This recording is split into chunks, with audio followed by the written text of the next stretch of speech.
Welcome to this week's episode of Paddy Talks Golf, powered by 4 golf customers. Derek, Don, Jill, and Christine, based in Killeen Castle, where you got to go for your tour level custom fitting experience. They're building better golfers. They've built me into a better golfer, and I can't wait to go for my next fitting in January. I've been promising for a while that I'll be doing a what's in my bag video. It's a thing that people do apparently. I did one years and years ago, and I'll be doing that in the next couple of weeks. I promise. And this week's episode is with European Tour player, Big Red, Kinsale man, John Murphy. Roll it there, Colette. John Murphy, are you ready to tee it up? Yes, I am, I think. I don't think that was the start of the conversation when we recorded our episode now on 80 weeks ago when you were still in Louisville. I think it was Louisiana. You were sitting under a lot of shade. Yeah, I can say Louisiana.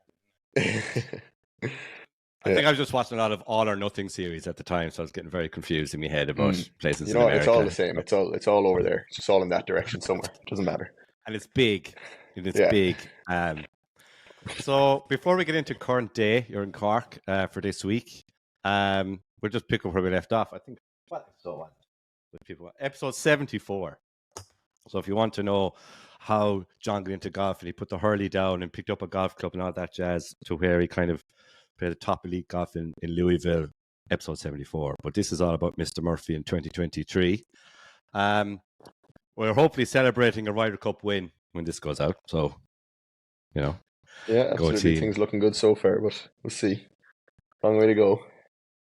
Last time we chatted, you were on the Walker Cup panel. You were on the team, and you were with a certain fellow who's now joined you in the pro ranks, Mark Power. Love your partner. I picked that up from the socials. Love your partner. Walker Cup, coolest moment. Yeah, I'd say it's still the first tee, the first day when everything was a bit tense. I think we've been there for about 8 days, and just all the build up, all the anticipation to that one moment on the first tee, and I was hitting the first tee shot. So obviously it's probably the most pressure packed situation I've been in my career to date at that point. And we got to the first tee, and everything was a bit antsy. There was a lot of people around the first tee, but nobody was really saying anything. And George Bush just walks onto the first tee and he goes, "Oh, there's Big Red."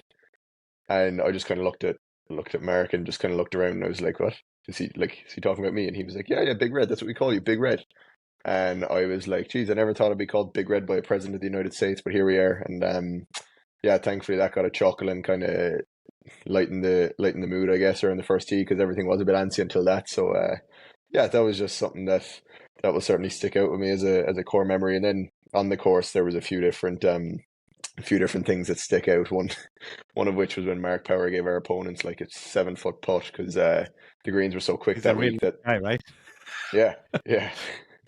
The greens are so quick that week that the ball just like kind of trickled to the hole on the seventh, and Mark was like, "Oh yeah, that's good." And I just turned to Mark and I was like, "Mark, what are you doing?" Like, and we just both turned around and the ball was still rolling, and the ball ended up about 7 feet away. And John Pack, who we were in college with at the time, just turned to us and he was like, "You guys said this was good, right?" I was like, "Yep, we did." So we just had to pick it up and give it to them. There's a lot of kind of standout moments like that on the golf course that I can remember pretty vividly. But yeah, certainly a memorable week. You had always had designs to turn pro afterwards. Even the episode that we had, you were talking about kind of end of the summer going pro. What was the final decision, like not near the coffin, why you call it the compelling event, to go, yeah, this is absolutely it, and now is the time to pull the trigger on it? Yeah, I think I was actually very fortunate in the sense that I played a Walker Cup in May. Every Walker Cup historically over the years has been a September Walker Cup, and it's actually a relatively awkward time to be turning professional because you really only have 2 months to kind of burst onto the scene, I guess. Whereas I was given, I essentially had 2 seasons that year. I had the amateur season where I could play until June, and then I had my professional season when I started. So I basically had 2 full seasons to play in. So I was given plenty of opportunity. I was given Challenge Tour invites off the back of that and a few European Tour invites off the back of that. So I was very fortunate, and I think it was just a no-brainer really, because there was nothing to, I'd anticipated going professional the year before in 2020, but then obviously when COVID struck, I think I think I was given some great guidance around that time, and I think I made a great decision to kind of stick out another year of amateur golf and go back to college because there was really nothing to play, and the world of professional golf was at a standstill, and it was hard to progress or earn a status that year. So I think the timing was perfect, to be honest, that it came around eventually in 20 excuse me, in 2021, when I was able to avail of the opportunities I was given. No, thanks, because like not a lot of conversations, but definitely over the last kind of month with Walker Cup just gone, and I suppose I had a bit of exposure to the Women's Irish Open and then the Irish Open, the K Club for the men's side of things for DP World Tour. Was it kind of come up in different areas of conversation was when is the right time to turn pro, and like what options do you have tournament wise, status wise. So, but with Walker Cup comes a bit of access, I think. And Yeah, like that's just an assumption. Like 100%. punters just watching golf think you turn pro, so you're on the DP World Tour straight away. That's not the case, right? Yeah. No, unfortunately, it's a strange graph, the kind of graph of the trajectory of professional careers. If you look at obviously the likes of Colin Morikawa, Victor Hovland, the lads who kind of turned pro and just went straight linear. Oh, bear. Oh, Do, bear. do you know, Your man yeah, just playing the Ryder yeah, Cup. exactly. Like, I think people see that and people are like, oh, that's what professional golf is. That's how you get to the PGA Tour. But that's, I'd say for 1 in every 1,000 people that turn pro, maybe one in every more, even 1 in every 2,000 people that turn pro, that's the case. Um, yeah, people don't see the other 1,999 and the kind of routes and paths that they have to take to get there. So it's interesting to see the different kind of trajectories of even like the lads who are on the Ryder Cup team now. Seeing like the likes of Bob McIntyre and even Tyrrell Hatton, who came through the Challenge Tour, and yeah, as we said, Ludwig and Victor are two kind of exceptions to that rule, where they just were able to turn pro and avail of start straight away and got a status for themselves straight away. But that's not all that common. But yeah, certainly off the back of the Walker Cup, now for example, Mark turning pro, he'll have opportunities. Has an invite to the Dunhill next week. He'll have invites next year, out on Challenge Tour, etc. So yeah, I mean, I think for everybody's different, but I certainly wouldn't be advising anybody to just turn pro for the sake of it. If you have an amateur career behind you and you'll be able to get starts, go for it. But I think a lot of people kind of throw themselves into the deep end and just turn professional, hoping they'll get a status after they turn professional. But I'd be saying, almost turn professional after getting that status. that's great advice. And what role is there in place of a management company? Because like everyone watching the golf sees the top 50 in the world playing every week, so there's a lot of assumptions that there's, private jets and sure they've whatever, not Learjet, what is it? Something jet on the side of all their hats and Net jets, yeah. net jets or whatever it is. And so and like they have a management company that does everything for them and they just kind of show up and play golf, but that's not the case for everyone outside. I would say the top 50, if not lower than that these days. Yeah, exactly. And What's that's the why, role of, because I know you with JMC, what's the role of, what's their role in kind of your professional world? yeah, so initially it was brilliant because I needed those invites off the bat or off the back of the Walker Cup. And when I turned pro in June, I needed the invites of well, mainly in the Challenge Tour. That's what I was hoping for. I was very aware of the fact that you're not just going to be able to get a few European Tour starts and get a status off that. I mean, it does happen. I actually almost did it my first year by um in the Dunhill. Had I had a better finish in that, then I actually would have been able to get a status off the back of that. But I know how rare that is. So I was kind of hoping to, but like when I sat down and thought about it, I really just wanted to try and solidify a status for myself on the Challenge Tour.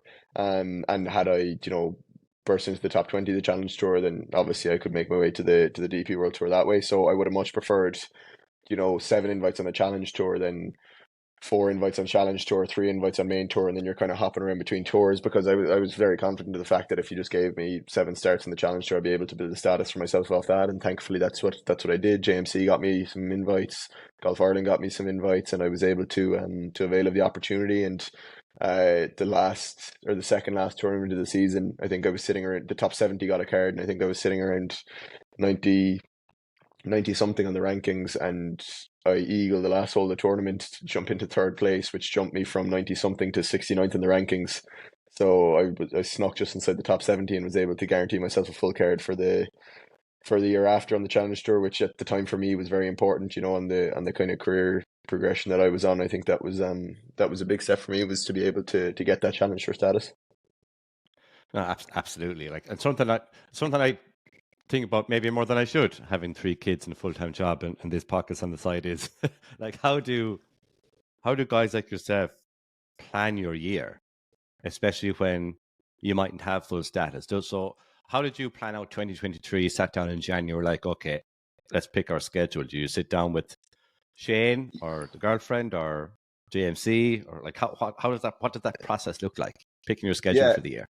yeah, like I think it is a tricky enough situation to be in the category that I was in this year, you know, but at the same time, I had a fairly clear idea of what I was going to get into and what I wasn't. You know, I wasn't going to get into the Scottish Open, I wasn't going to get into the Irish Open, but had a good understanding of the fact that I thought I was going to get an invite into that. So I mean, when it came to it, I really did have an understanding of kind of what I was going to play in and what I wasn't. And then there was a couple of weeks where I went to play Challenge Tour just to fill in the gaps. Um, but yeah, obviously, you know, you earn your right to be able to pick and choose your schedule. You know, I'm not complaining about the fact that, oh, it's awkward because I don't know until last minute whether I'm going to get into this or this, because I suppose there was a few events where I didn't know until kind of last minute whether I was going to be playing or not. Um, so yeah, I think yeah, as I said, you kind of earn your right. You know, if you look at the top 50 in the world, if you look at the Matthew Fitzpatricks and the Rory McIlroys and all them, you know, they can play in whatever they want to because they've earned the right to do so. So I don't think anybody should be complaining about the fact that, oh, you know, it's annoying that I don't know whether I'm getting into this until the last minute, because if you just play a bit better, you'll guarantee yourself a slot in there every year. So yeah, I think it's very easy to get caught up on schedules and get caught up on invites and get caught up on everything else. Whereas, and probably something that I have been subject to this year was allowing myself to fall into that mindset. So, yeah, I think that's certainly a huge thing to learn from my professional career so far. You know, I'm only 2 years in, but I've already kind of got a huge understanding of the fact that if you just play good golf, it takes care of everything. And I know it's easy to say, but yeah, it's true. It's easier said than done. Like, I remember when Irish Open was Lahinch, there was like things I was made about, oh, there should be way more spots for the Irish guys. Like, at the time it was a Rolex event, and like, you know, Yeah, and I remember absolutely. Gary Murphy was bang on. He was just like, just get better, Yeah, you know, exactly. and I then you don't mean, have to worry about it. And Brooks said uh, it this week about the Ryder Cup, about the other live guys. It's like, yeah, just exactly, exactly. Yeah. if they play better, they'll be here, you know. Yeah, like there should be more spots for the Irish guys, but if there was 10 Irish guys playing better and kept their card every year, then there would be more Irish guys, you know. So, um, yeah, I guess that's just the bottom line. Unfortunately, you know, it's a fairly cutthroat industry. It's yeah, there's no real room to shy away or hide. You know, you're by yourself. It's an individual sport. You know, I suppose you can credit a lot of your success to yourself, but you have to take accountability for when things aren't going well. And yeah, you really are kind of, I suppose, you're your own boss in this game, and I think that's the bottom line of it. People say they'd love to be their own boss, and then they realize that's a 24/7 fucking job. Yeah, All right. Come here to me. Like, I looked at your schedule in terms of travel, and for the first 5 months of the year, I think you might have circumnavigated the globe once, if not twice. There was Singapore on there, India on there, you know, plenty of countries that are more than 5-6 hours flight away. yeah.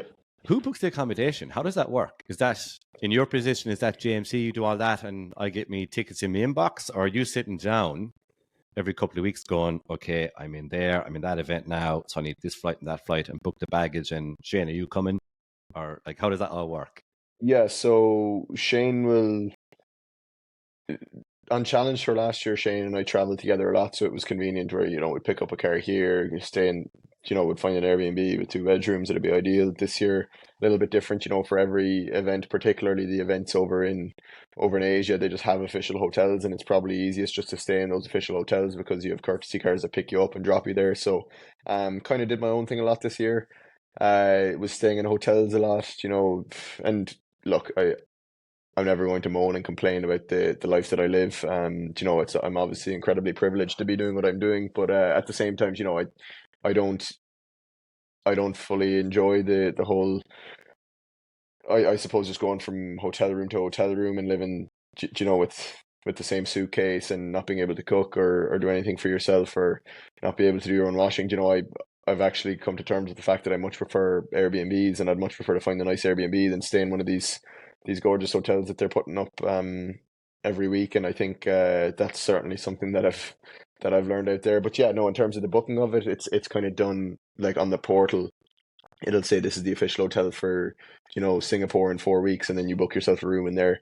So yeah, I did that a lot at the start of the year. Stayed in those hotels. Obviously, got to travel the globe. Probably wasn't as prepared as I needed to be to do that. I was thinking, oh, grand, we'll go out here for a few months now, out to middle of Asia, and spend a bit of time out here, and then move on to Kenya, and then go on to India. It'll be great. And I probably wasn't prepared for the fact of I guess how taxing it is, to be doing all that traveling and trying to trying to perform in the midst of all that. And yeah, certainly, plenty learnings to take from that. Yeah, like you said, like you let the idea of status and am I in or am I not kind of get you, and you took a break. At what point did you say, right, I just need to like get back to Cork and watch some hurling championship or something? What part of the year did it reach a point when you were just wrecked? Or Yeah, like, and did someone take you aside, or did you recognize that fact yourself? no, I mean, I'd say it was pretty obvious. I would say, like I think initially I kind of tried to play my way into form because I came back after that first stretch I think I came back after Kenya. I think Shane, that was the week Shane got salmonella out in Kenya, and the two of us were probably a bit like, just ready to get home. But then I was thinking, well, I haven't been playing well, I need to go play again. So then I went back down and played Challenge Tour in India for a couple of weeks, and I was, I just really wanted to play myself into form. I really wanted to perform. I really wanted to get back to where I felt I could with my game, and just kind of kept digging myself a deeper hole and just going down the same rabbit hole. And then obviously, when you're not playing well, it adds to the mental frustration, and then the mental frustration adds to, probably your technique and everything else slipping a little bit because you're just not in the frame of mind that you need to be in. And it just kept going and going, and went to went to the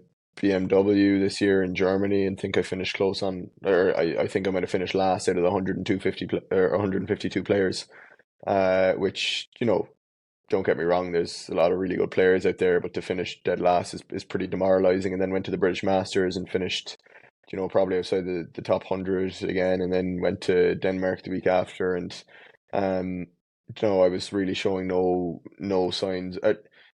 I'll always say sometimes, the game feels close, or the game feels as though I just, I'm only a feel away. But when I was playing those tournaments, like, I felt so far from being able to compete, and I've never felt that way about my game. And I was kind of going to tournaments with, Shane. We tried going back to staying in an Airbnb together and having a bit of fun, and I was just finding it really difficult to do. I wasn't enjoying it. I was going to tournaments and just really, not enjoying the whole process of, right, I get to go practice this morning, I get to go and, play 18 holes, go map out the course, go do this, and all the things that I love about the game. I just really wasn't enjoying that. And I think it was very apparent to Shane. It was very apparent to my team around me. I think, it was very apparent to my parents as well. And I think, yeah, just the accumulation of it all just led to, one day out in Denmark, I just decided, right, that's it. I don't want to play golf for a while. It just really got to the point where everything just kind of compounded, and I was just thoroughly not enjoying the game of golf. And I felt that it was at a point where it was very hard for me to perform, feeling the way I was feeling. So yeah, as I said, just went back to Cork for a while. Did a bit of a road trip around the country, went back GA training, did all the things that I enjoy doing. And yeah, since I come back, my results have obviously been better. But aside from that, I felt so much better about the game. I felt like I am very close to where I need to be. I feel as though everything is heading in the right direction. And yeah, I mean, I think that gives me a lot more reassurance than anything else could. And certainly, even the fact that I feel close to where I am, I'm not concerned about, my status next year. I'm not concerned about my status in 2 years' time, 3 years' time. I just feel like if I can do everything I can right now to put me on that path, and to I suppose set me on the right trajectory, then that's all I can do. And I feel a lot better about that now than certainly what I did a couple of months ago. No, and that's great, and thanks for sharing it, because like a lot of people just see the one lens of professional golf, and something I try and do is show everybody the other 99% of what it's Y- like. Yeah, exactly. And I think with professional golfers as well, like we post five-star hotels we stay in, and we post the nice view from the golf course that we're at, and we post the gorgeous food in the players' lounge.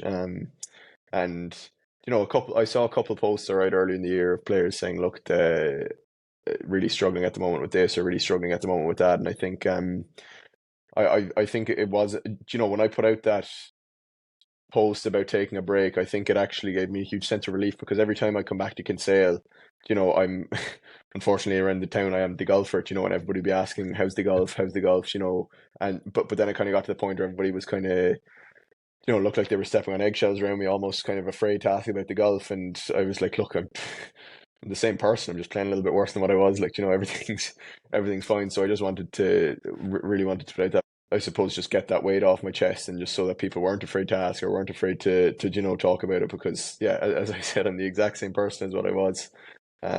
Just not performing as well on the golf course, unfortunately. And don't get me wrong, that probably did lead to a slight change in my demeanor and my mood off the course. But certainly was the exact same person, and just wanted to go back to being that person. Now, do you find then when you're on tour and you're traveling, you tend to hang around with people that are the same mindset, like they're looking to have fun, they're looking to enjoy their time off the course, and does hurling with Minwoo Lee have anything to do with that? No, I think one thing that Shane and I put a lot of emphasis on, particularly, it's one thing that we grasped very soon when I got on tour. My first few months on tour, is that it's a very easy mindset to slip into when you're traveling all the time, to start complaining, to start saying, oh, the food isn't great this week, or oh, what's up with the greens this week, or oh, how about the tee boxes, or why is the yardage book wrong this week, or it's so easy to just fall into the mindset of complaining. And not that we were doing it, but we just noticed a lot of people doing it. And obviously, if you spend a lot of time around that, then you're going to fall into that mindset too. So I think Shane and I made a very good job of being selective about who we spent our time with. And yeah, I guess just, there's a few people around my age that I would have known from the amateur game. The likes of Dan Hillier, the likes of Min Woo, the likes of Alex Fitz. Just lads like that who I enjoy spending time with, and who I find, it doesn't matter what he shoots, what I shoot, what anybody else shoots. When we get off the golf course and go to dinner, we're all the same people. We can talk about whatever. And yeah, I think that's a very important element of it, is finding stuff to do off the golf course, because it can be a lonely road if you're doing it by yourself. But no, I've always been a bit of an extrovert. I've never really wanted to be in my own shell. I mean, I enjoy my own company, but not for 8 hours a day. So yeah, it's certainly nice to get out and have a laugh with a few other people, and just yeah, I suppose, enjoy yourself whilst you're out there. Exactly. And so something I picked up, followed you for a few holes during the Pro Am and the Irish Open, was how professionals prepare during a practice round, you know, Mm. and something that I'll definitely be bringing to, like, next time there's a monthly medal even at home. And everyone knows where I play. I don't need to mention it in every podcast, but everybody knows where I'm from, right? Uh, is you don't have to get too deep in it. I suppose certain specifics around each hole or around the course itself. So, what are you looking for, or what are you looking to get done during a practice round for a given tournament, whether it be a Yeah, I guess. Tuesday or during a pro am? Yeah, I think every week's different. Some week you might go from, like, for example, now next week is the Dunhill, the week after is the Spanish Open. You could be going from a proper links, true links. Three golf courses there: Carnoustie, St Andrews, Kingsbarns. You're going from three true links courses back to Parkland, and it could rain for a week in Madrid before the Spanish Open. So I think there you're kind of trying to switch your preparation to, right, I must do an hour every day hitting chips around the chipping green, or I must do. I might play a game with Shane. Say, for example, when we go out onto the course, he throws in three discs, and I'll be like, right, I have to hit three chips on every single hole here, because you're just trying to adjust the different, I suppose, the different feel of the grass, and the different, yeah, just how receptive the greens can be in different places. So I think that's certainly something that's very common, is just adjusting very quickly to the different types of conditions around the course. Um, then other weeks, you'll have certain courses where course strategy is very important that you will outline at the start of the week. You might play a practice round on a Monday and be like, right, I didn't realize, you can hit three different clubs off three different tees here, so let's go play that nine again on a Wednesday. And yeah, I guess yeah, as I said, I think every week's different, but I think there's a huge responsibility on the caddy there to acknowledge those things, where you can have a conversation after your first practice round and be like, right, I think we need to do this, or I think after tomorrow's practice round we need to spend an hour dialing in wedges on the range, doing trackman numbers, making sure we have our wedges dialed in because 11 of the 18 holes will be between 100 and 140 yards, stuff like that. So I think being adaptive on the go is incredibly important in this game in professional golf, and just being able to adjust to every type of condition, every type of golf course. No, smashing. I think everybody will go home now. Maybe look at their own course a bit different in terms of such shot selection of tees and what sides of greens to miss. Because that's what I took up from you and Shane was, oh yeah, don't be right on this one. This is an iron or this is tree wood, it's not driver. But if the wind is up, the wind is meant to be up Yeah, on Saturday. It's probably driver Saturday. You're yeah, thinking that far that ahead. that's another thing that like Shane will always be very good at is he'll on the Monday he'll be like, right, the wind is northeast today, it'll be southwest on Thursday, so we're going to be playing the exact opposite wind. So whilst it's a driver today, have it in your mind that it'll probably be a 2 iron come Thursday, um, which I think is very important when you are planning for a tournament. Everybody loves gear, right? Well, I think they do. I love gear. Everybody loves gear. And everybody again assumes that everyone gets you turn pro, you get the club deal, the apparel deal, the shoe deal, the hat deal. But if you watch, I think it's Fire Pit. Fire Pit Stories do a bit on the grind. Our friend Hugh Foley should be on it in the coming Yeah, yeah, weeks. And there's one, I forget, is it Mark Baldwin? Uh, yeah. Mark he Baldwin, you goes through reckon? Yeah, yeah, yeah, no status anywhere, and then gets into the AT&T Pebble Beach, and through sponsorships or whatever logos on different places, he has 80 grand in the back pocket by Wednesday, and yeah, earns more off them than he did during the week if he finished fourth or something. yeah. So the question is, what access are? I think there's an interest in like how many golf balls you get per week. Is there a club deal in Murphy's Locker? And what does or do you just go from truck to truck? And what's that access like to gear on tour? Yeah, again, look, I'm very fortunate in the sense that when I turned professional, I was able to kind of leapfrog a lot of that, because thankfully I had a good amateur career, played the Walker Cup, and JMC were able to get me a deal with Titleist, which kind of just ensured that I was going to be okay for all sorts of equipment. Anything I needed, Titleist have been absolutely incredible in terms of supplying it for me. Even last week I was out at the French Open, my clubs never got there, so Titleist just were ready to make me up a set and give me anything I needed there and then, out in the truck, and they've been phenomenal in my first 2.5 years as a professional. Um, but yeah, I suppose just the way it works with the ball, shoes, gloves is every week you'll go to a tournament, and on the Monday Titleist will load your locker. Everybody has a locker each week, and Titleist will load your locker with hats, gloves, balls. They'll give you, three or four dozen balls, three or four gloves. They'll give you a few hats, and then if you need anything else, if you need new shoes, if you need new wedges, if you want to try a new putter or anything, then you can just walk onto the truck and get all that. So we're very fortunate in that sense that Titleist are very generous to us with regards to that, and yeah, I guess that's how it works from on the DP World Tour anyway. On the Challenge Tour, it's a little bit different. You bring the Titleist, ship them to your house, and then you just bring whatever you want a week, 2 dozen a week or 3 dozen a week or however many you feel you need to bring. So yeah, Titleist are brilliant in terms of accommodating us with that. Before people flood your DMs or maybe the comments on this YouTube video or wherever this ends up with, "Oh, John, you get 3 dozen a week. Give me the extras. Will you send them on to, Yeah, you they're know, they're long gone. Don't worry. Kilfredora County Clare?" What happens to the extras? So you get three Um, dozen balls, you get 3 gloves, 4 hats, whatever. What happens to the extras? Yeah, well, I mean, I definitely use four gloves in a week. I like the feeling of ripping out a new glove every morning.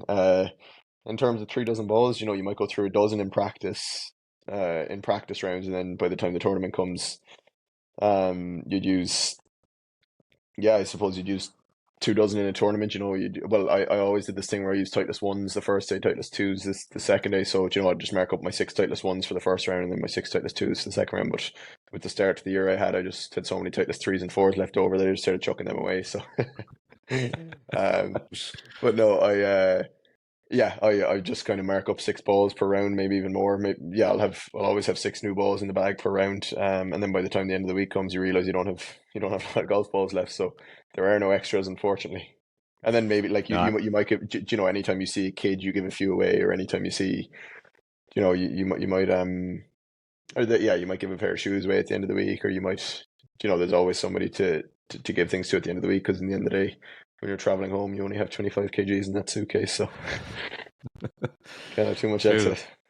And we're not losing golf balls here. I'm assuming we're like Bernard Langer. Bernard Langer famously, anytime he hits a 7-iron or higher, so 7, 8, 9 pitch and wedge, he changes the ball. Changes ball, yeah. And Yeah, definitely, no, I think it's every 2 holes or something. So is that what you're at as well? We're not like yeah, me, and guerrilla marketing, leaving them in ponds and leaving them in hedges. Like I wasn't the Heritage the other day.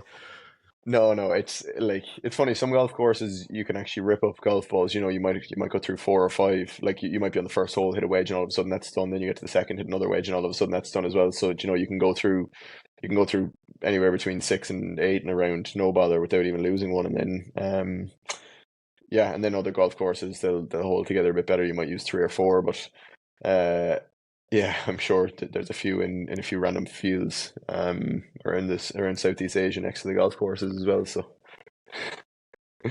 from both hitting driver 50 yards offline and putter smacking right next to a green. So sure look. We won't talk about that one. Yeah. Just because you mentioned it, and this becomes the last technical question, and I know you've an appointment to go to down Pana, so if you're from Cork, you definitely know what I just said. You're in Dunhill, I think, are you? Is that what you said? You were playing Dunhill? Yeah, I got invited to after? Dunhill yesterday, or 2 days ago. I got invited to Dunhill. So, and then, sorry, I don't know what actually should find out today with regards to, I think I'll be pretty hard pushed to get into the 2 in Spain, because they're limited fields due to daylight. So I'm not sure what way they'll go, but I mean, none of that is in my control right now. The only thing I can do is focus on next week. Is control the controllables. I was going to say then, links and then possibly soggy Spanish courses are completely different. And this is where I'd always use the people who sponsor this podcast for Golf Custom every year around wedges, right? So I'd imagine you'll be going to the Titleist truck in Spain, or maybe onto the truck in Dunhill going, look, I need wedges this week, because turf is different, ground interaction is different, or Yes. maybe you don't. Sometimes I would, and sometimes, I might get there on the Monday and be like I'm very much so a field-based player, so I might get there on the Monday and be like, yeah, that wedge there feels nice off this ground. But if something feels a bit wrong, or I'm getting a few mishits, you can go straight to the truck and be like, look, this is just coming out a bit differently. This isn't coming out how I want to. This one's kind of popping and not spinning. So, Will is the wedge rep on tour, and he's brilliant. He'll just come out and be like, right, let's just shave this grind down a little bit, and then give you a slightly different bounce on this one, and then. It's fantastic, the setup that they have there. There's really no stone left unturned in terms of what they can do for us. So brilliant. No, I was going to say, what are you looking for when you're evaluating or changing or refitting wedges? So you're looking at that, the ball interaction, is it popping, is it spinning, and how much? That's kind of how you base it off. Yeah, exactly. I must try that. Yeah. And then obviously, the one thing is that technique is always number one. If you're if you're mishitting it a lot of the time, the wedge isn't going to help you that much. It might help you to a certain extent, but I certainly think the technique is a lot more important than what type of wedge you're using or what type of putter you're using. 100%. I'm a short game chef fan. I discovered him at the start of the year, and the chip and yips are gone. Doesn't follow the podcast, but just Oh, they are, and I had him bad, man. I was I was putting from everywhere. I was putting from the second cut. Really? But we're not doing too bad now. Yeah. How much is he paying you to say that? None. I'm an endorser. So what's it called? I'm a promoter. I'm an endorser. Right. Every time I hit a good chip, I'm like the chef. Yeah. But come here to me. I wouldn't have asked this question in episode 74. We did ask around the table question, but this one was the one that I robbed off some other podcast. It was Diary the CEO. What question does John Murphy not get asked? The one you just asked me. Uh, that's what do I not get asked? I suppose the one thing that the one thing that people don't talk about at all, which I would have thought would have come with the territory of playing professional golf, is finances, which is nice. You know, it's nice to. I really don't like associating the financial side of things in the game of golf with the game of golf, because it I don't think it does me any good. I don't think it does anybody any good. I don't think, you know, the last thing you want to be doing is standing over a 10-foot putt thinking this is worth however much, you know.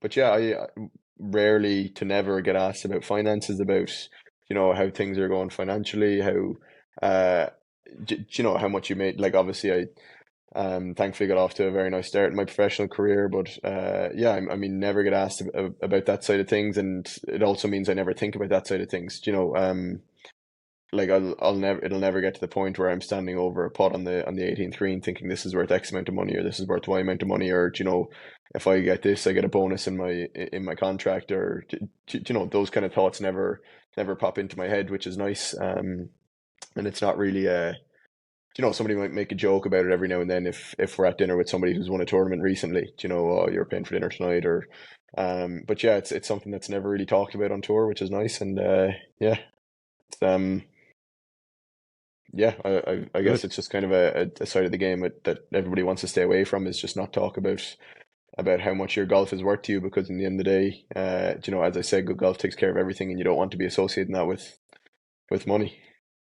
Well, it's funny.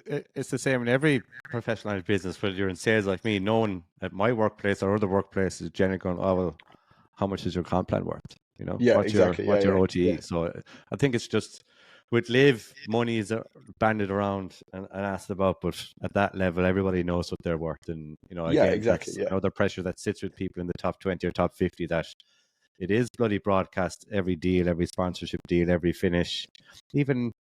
Our buddy Marky Power was like, on the Monday, I saw a headline and was like, "Oh, Mark Power wins 40 grand." That's like, no, like yeah, he's, exactly. let's Yeah, focus on his first professional event, his first yeah. professional Irish Open, How well him he played playing under that well, pressure. Yeah, yeah, and yeah, giving himself a good foundation for the weeks and months ahead, you know. But yeah, exactly. Yeah, yeah, I think we're in the same mindset there. yeah. John Murphy, thank you very much. I know you need to get the teeth whitened or the fade redone down there in Patrick, so I'll leave you go. Thanks very much for coming on. Time is always really, really appreciated. We'll talk to you soon again.